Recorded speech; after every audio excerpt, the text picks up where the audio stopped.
Hi, everyone. So we are just a month away from wrapping up 2023. And given the market uncertainty and geopolitical uncertainty, a lot of investors have been holding their breath, hoping that 2024 will go smoother. But that term, recession, is still lingering. Are we going to have one, or are better days ahead? My guest for today's show is Philip Petursson. He's a chief investment strategist at IG Wealth Management, and him and his team have put out a 2024 Outlook report. He's made some interesting calls, and we are going to discuss that right now. So, Philip, thanks so much for coming on Strictly Money. You can see we have a new setup here. Always appreciate your time. Well, great pleasure to be here, Sejal, and I love the new setup. Thanks so much. Okay, so Philip, I read your 2024 Outlook, and the title alone made me pause. Are we headed into a recession or recovery? Why not both?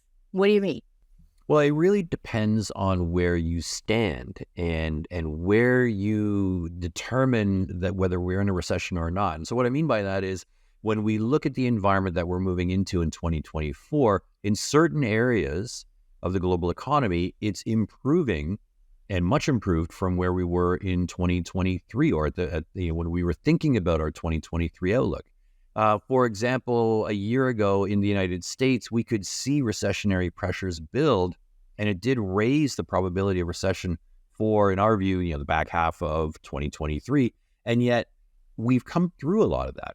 And so when we talk about the potential for a recession, we also use the term rolling recession.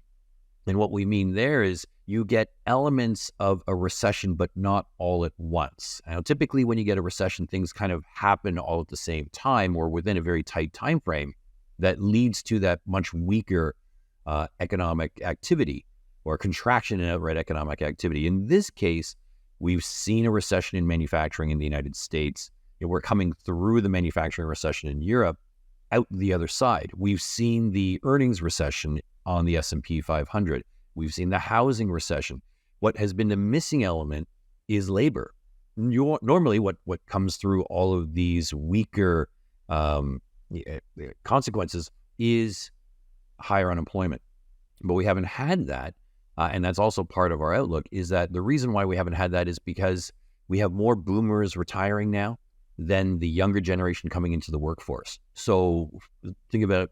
If there's 10 people in the labor force, 4 are retiring, 2 are coming in. So we're missing that additional 2 workers.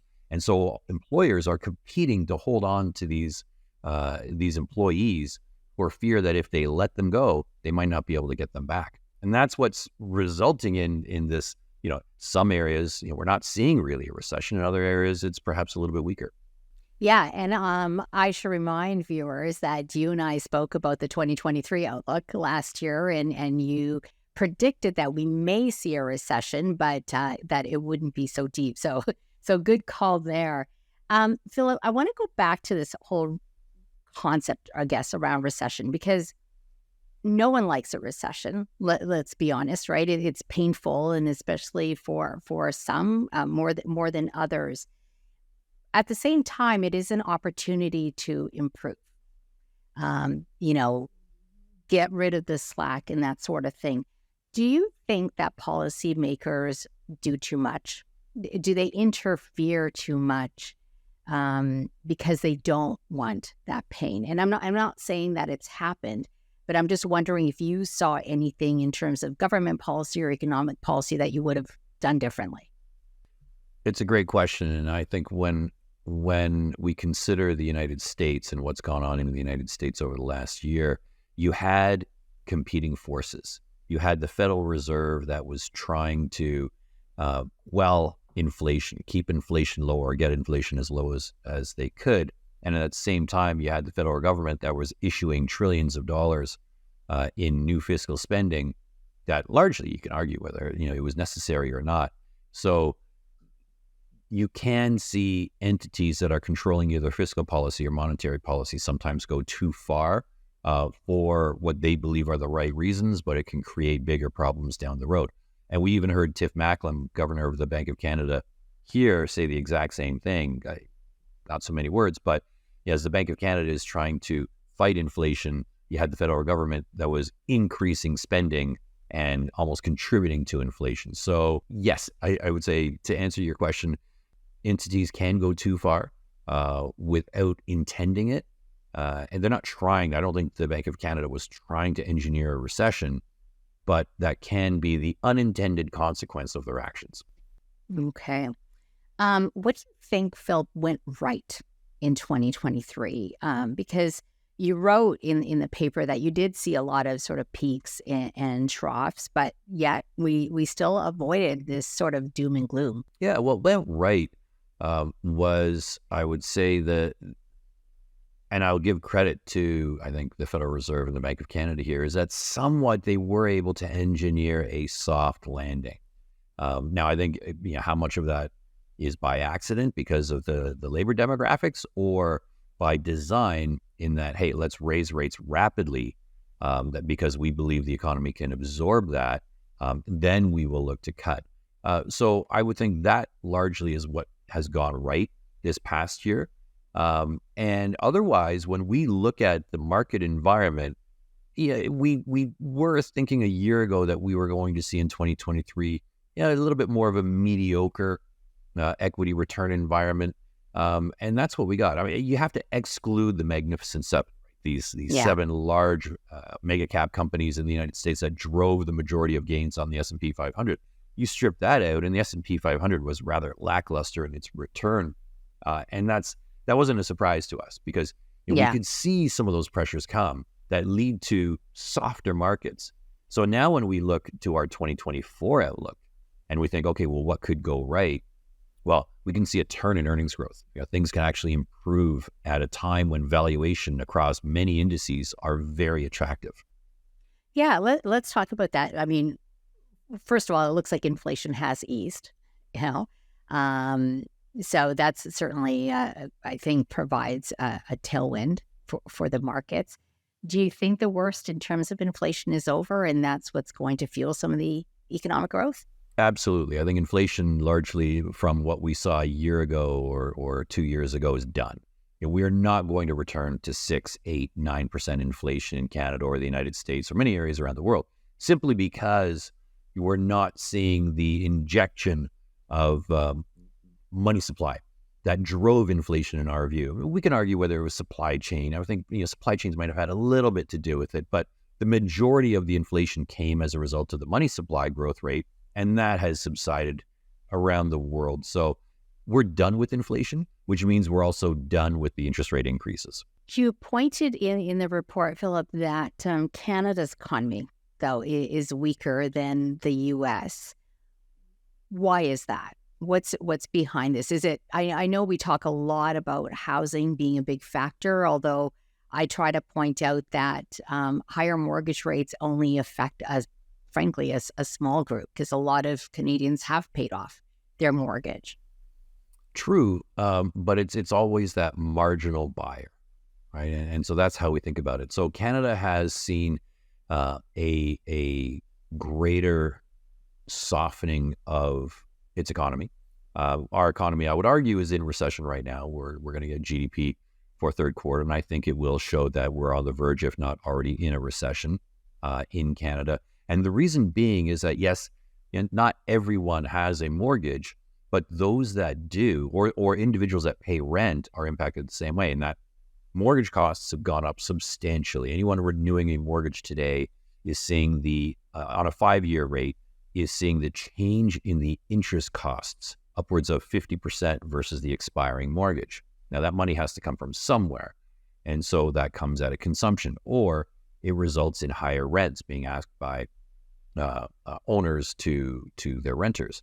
And so this is resulting in a shift from spending on services or goods to spending on our mortgage.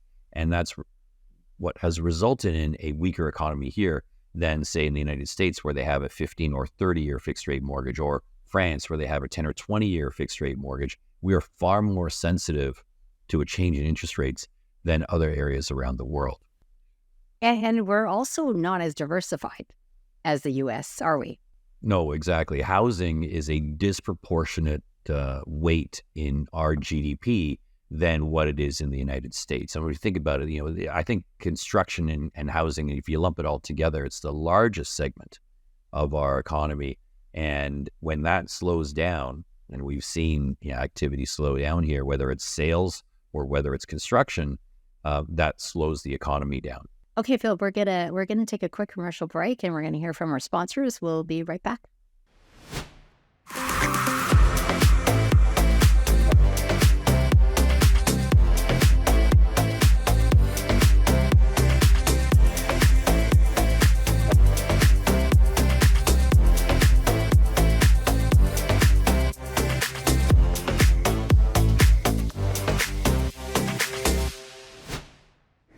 Welcome back. I'm here with Philip Petursson of IG Wealth Management. Philip, I want to get your thoughts on the fall economic update that was released, obviously, here in Canada.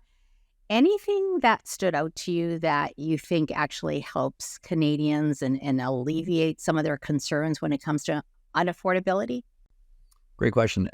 I would say what stood out was the fact that the government is trying to help in terms of housing affordability or just the availability of housing, which we know vis-a-vis the immigration policy that we just don't have enough homes.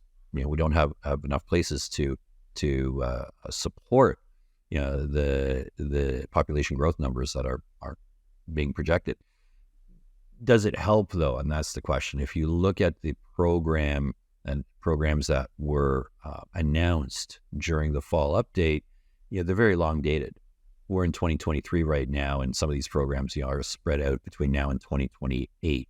Well, we're going to have an election between now and then, and so we'll see what actually transpires. But the problem is today, and yes, it's a problem for the future. But when you look at it, it's a small drop in a big bucket in terms of the issues that we are faced with. And I'd say the other thing that I'm noticing, Philip, is just a lot of criticism around their spending. The Liberal government does get a lot of criticism, and people want them to rein in spending. Does that concern you? It does. It concerns us in Canada. It concerns us in the United States as well. At a time when governments should be more focused on helping the central banks in terms of fighting inflation, what they've been doing is the opposite and just pumping more money out there in terms of spending programs. It's a near-term challenge in terms of it contributes to inflation, but it's a longer-term challenge in that, look, we know, especially in this country, back in the late 80s and early 90s, when you run into too much debt, then the rest of the world, and certainly your lenders, demand austerity. And so I think there's been, if you look at it, a little too much spending that's gone on post-COVID. During COVID, it was absolutely necessary in order to maintain an economy and avoid what could have been a very, very bad recession or depression. But once we got out of it, and once things opened up and got back to normal, well, government spending should have got back to normal too. All right, let's talk about markets, Philip. Valuations. Where are you seeing opportunities? And maybe we start with Canada first. Yeah, it's very attractive in Canada. When we look at valuations, the way that we look at it is not only based on the history of the market itself. So let's look at the TSX and where is the TSX trading on a price to earnings or price to book value basis relative to, we like the last 20 years. You can go beyond that, but the last 20 years is a good snapshot. Well, we're at the lower end of the 20-year range. And this is similar to what we see in Europe. Europe's in the lower end of its 20-year range. Emerging markets are the same thing. The U.S. is in the top half of its 20-year range, just going around the world here.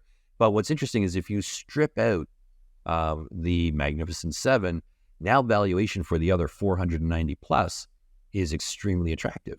And so valuation across the markets is better than we've seen in quite some time.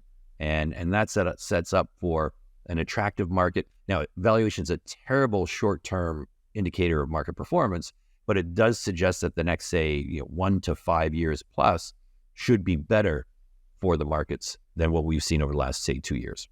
Yeah, so you point out something actually really interesting, but it's terrible, in terms of short term, and investors need to look at this from a long term or a longer term perspective. Does that mean that investors should be looking at growth stocks? I guess my question is it harder to pick deep discounted value stocks right now then? It is.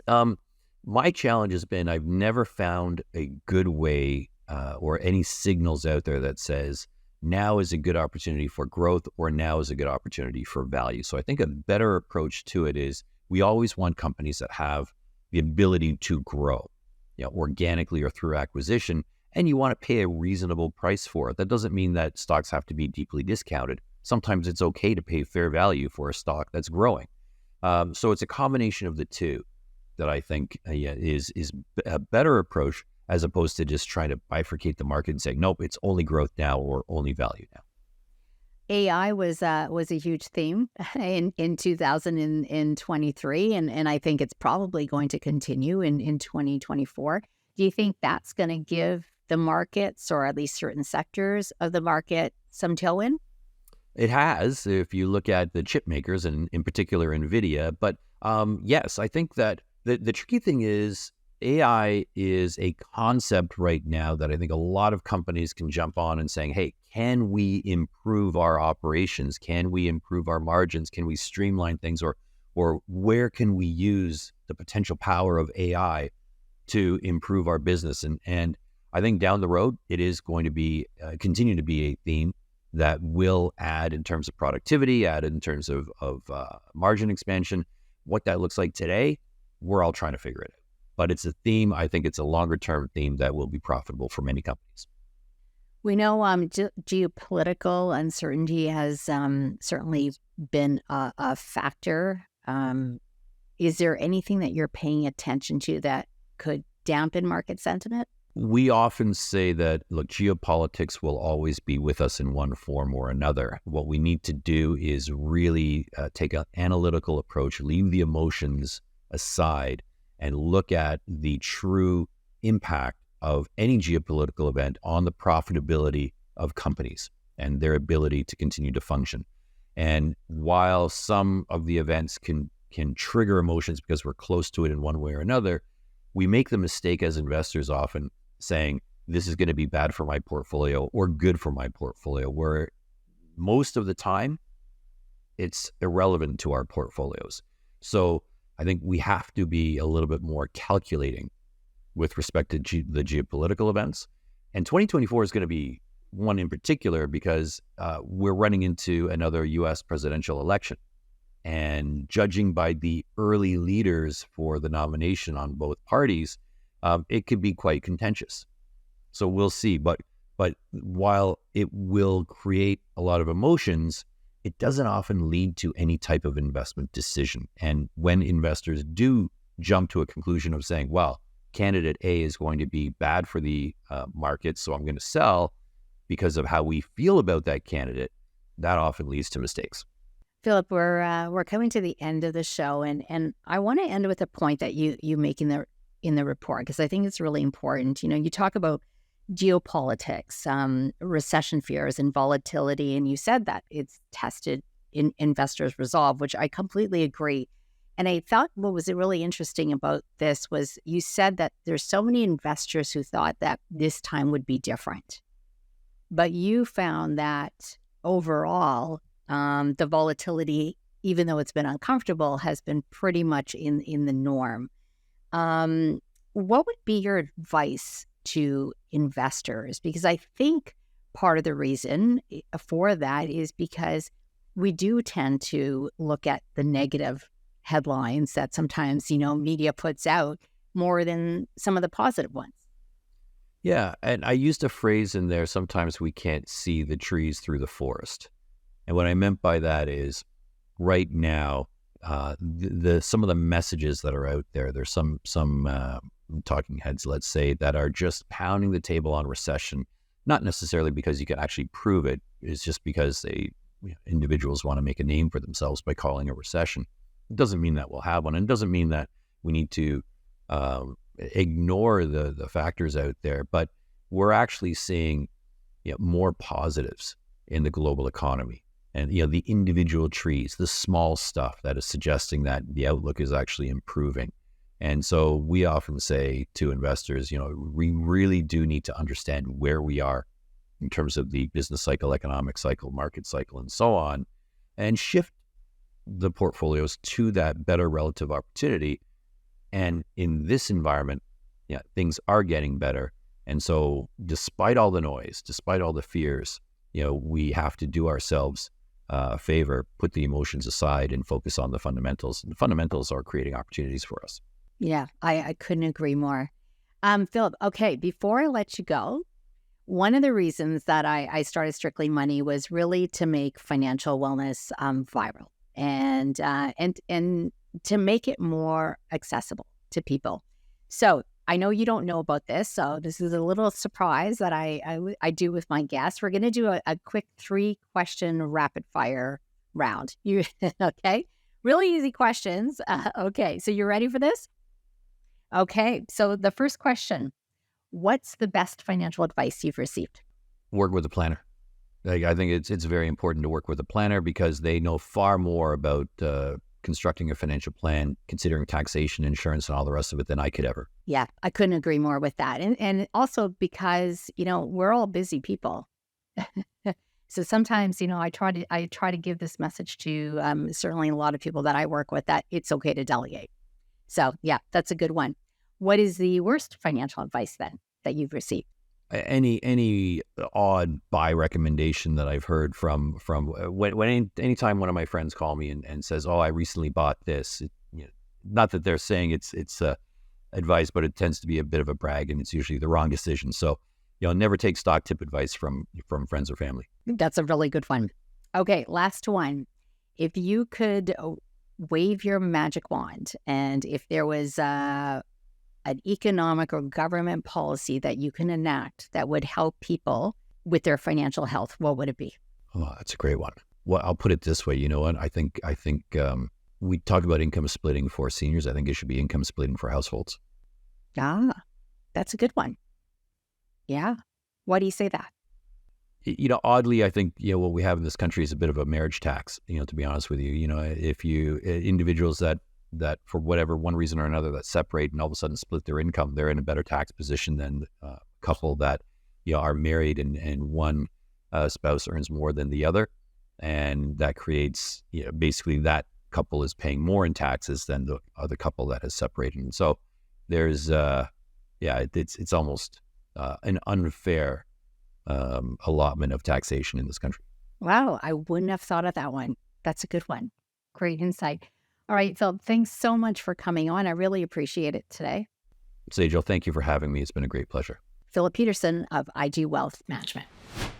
Well, that wraps up this edition of Strictly Money. Please do me a favor, and if you like what you're seeing, go to YouTube and subscribe. You can also find us on Apple Podcasts as well as Spotify. My mission is to make financial wellness go viral. Our prosperity depends on it, and I think our economic prosperity depends on it. And I would love your support.